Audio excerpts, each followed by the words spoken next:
آج اس شہنشاہ کی ولادت ہے کہ جس نے کربلا کی تکمیل میں اپنی مسکراہٹ سے مرکزی کردار ادا کیا۔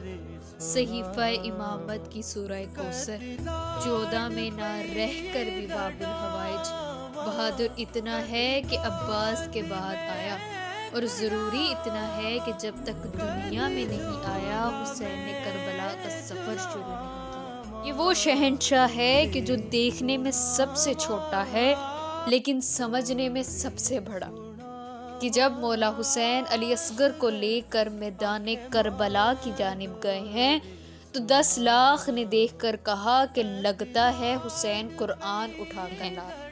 شبیر نے 10 لاکھ کو سمجھائی ہے یہ بات، شبیر نے 10 لاکھ کو سمجھائی ہے یہ بات، خود اپنے ہی منصب کا جنازہ نہیں کرتے۔ 6 ماہ کے بچے جہاں قرآن لگے، 6 ماہ کے بچے جہاں قرآن لگے، اس گھر سے تو بیت کا تقاضا نہیں کرتے۔ بس